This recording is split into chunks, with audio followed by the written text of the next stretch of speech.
भूखी प्रजा को अन्न देने में महात्मा बुद्ध के आह्वान पर सुप्रिया नामक एक निर्धन स्त्री ने भिक्षा मांगकर अकाल पीड़ितों की सहायता करने का बड़ा बीड़ा उठाया। जो कार्य नगर के धनी जन न कर पाए, वह कार्य एक निर्धन स्त्री ने कर दिखाया। नमस्कार, मैं मिस कनकलता झा। बच्चों, आज आपके लिए जो पाठ लेकर उपस्थित हुई हूँ वह है भिक्षा पात्र। हम बड़े या धनी सिर्फ पैसों से नहीं हो सकते, सिर्फ उम्र से नहीं हो सकते। हमारे किए गए कार्य हमें बड़ा और धनी बनाता है। धन सिर्फ अमीर होना, धन को एकत्रित करना है, ऐसा हम नहीं कह सकते। हमें धन एकत्रित करने के लिए हमारे अंदर वो भावनाएं भी होनी चाहिए कि हम अमीर हो सके। जहाँ बड़े बड़े लोग, बड़े बड़े अमीर लोग, बड़े बड़े व्यावसायिक लोग जो काम नहीं कर सकते, एक तुच्छ व्यक्ति भी वो काम करके चला जाता है। तो बच्चों, बड़ा होना मन से होता है, ना कि धन से। आइए पढ़ते हैं पाठ भिक्षा पात्र।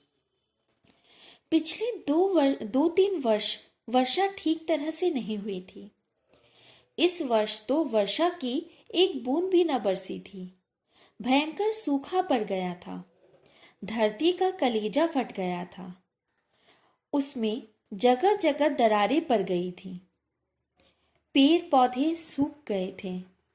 पशु पक्षी प्यास से व्याकुल थे। पक्षियों का कलरव भी कम ही सुनाई पड़ता था। न जाने भूखे प्यासे कहाँ दुबके बैठे थे। जब वर्षा नहीं होती है या इस तरह की कोई अकाल होता है, इस तरह की चीज़ें जब होती है हमारे समाज में, हमारे देश में, या फिर कहीं भी पूरी दुनिया में कहीं भी इस तरह का अकाल जब होता है तो बहुत मार्मिक होता है। इस अकाल में लोग भूखे मरते हैं, ना जाने कितने लोग बिना खाए रह जाते हैं, ना जाने कितने लोग उस भूख की वजह से उनकी मृत्यु हो जाती है। यहाँ भी कुछ उसी तरह के अकाल की चर्चा की गई है। आगे बढ़ते हैं। नगर में अकाल पड़ा था। जिसके पास थोड़ा बहुत अन्न था, उसने छिपाकर दुर्दिन के लिए रख लिया था।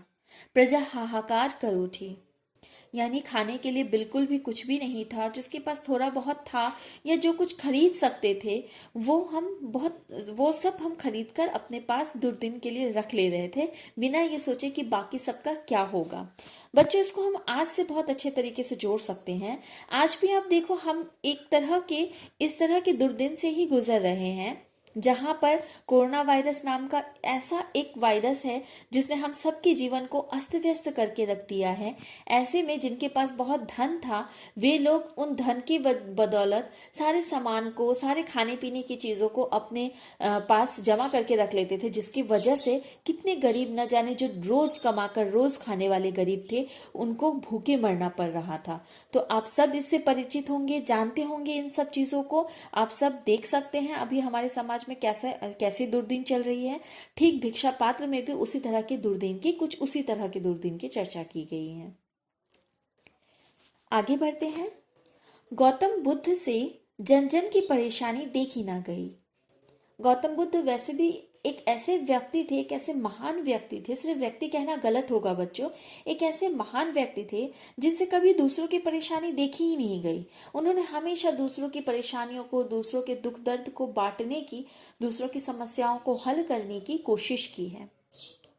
उन्होंने अपने शिष्यों को इकट्ठा किया, नगर के धनी भक्तजनों को बुला भेजा। विनम्र स्वर में बुद्ध ने प्रश्न किया, प्रियजनों, बोलो, भूखी प्रजा को अन्न देने के लिए तुम में से कौन कौन तैयार है? महात्मा बुद्ध के वचन सुनकर रत्नाकर सेठ का माथा लज्जा से झुक गया।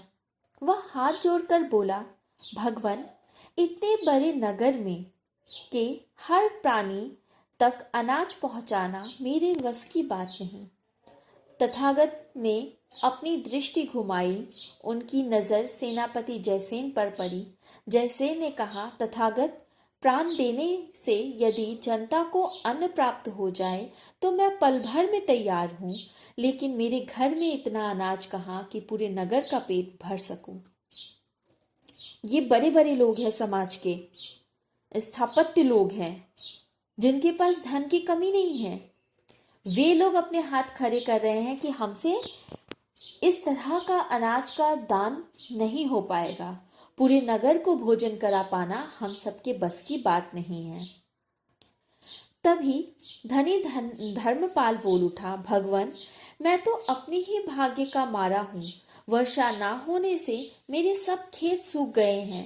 बीज के लिए रखे अनाज से किसी तरह परिवार का आधा पेट खिला पा रहा हूँ। मुझे तो एक चिंता और भी है, इस वर्ष राज्य का कर कैसे चुका पाऊंगा। सब अपनी अपनी समस्याओं में कहीं ना कहीं उलझे पड़े हुए हैं। सब अपनी समस्याओं के बारे में सोच रहे हैं। सब अपने बारे में सोच रहे हैं। अगर सीधी सपाट शब्दों में अगर हम कहें तो सब अपने बारे में सोच रहे हैं और सबको अपने बारे में, अपनी चीजें को लेकर सब पड़े हुए हैं। किसी को ये तय कर पाना बड़ा मुश्किल है कि पूरे नगर के लिए हम भोजन किस प्रकार से एकत्रित कर सकते हैं। और ये बहुत चीज़ें हम ऐसा देख पाते हैं बच्चों, बहुत सारी जगहों पर हम ऐसा देख पाते हैं कि जब इस तरह की कोई महामारी होती है, जब इस तरह के कोई दुर्दिन होते हैं, तो हम पीछे हटने लगते हैं। जबकि ये पूरा देश, पूरा भारत हमारा है। हम अगर थोड़ा थोड़ा करके सब कोई मिलकर अगर सहयोग करें तो बच्चों, मुझे ऐसा लगता है कि इस सहयोग से हम इस तरह के दुर्दिन का सामना बड़ी आसानी से कर सकते हैं, बहुत अच्छे से कर सकते हैं और सब मिलकर रह सकते हैं। परंतु हम अपनी समस्या को इतना अधिक बढ़ा चढ़ा कर दिखाते हैं, हम अपनी समस्याओं को इतना बढ़ा देते हैं कि हमें बाकी सबकी समस्याएं कहीं नजर ही नहीं आती। हम उन सबको कहीं ना कहीं नजरअंदाज कर जाते हैं और ऐसा हमें लगता है कि हमसे कुछ नहीं हो पाएगा।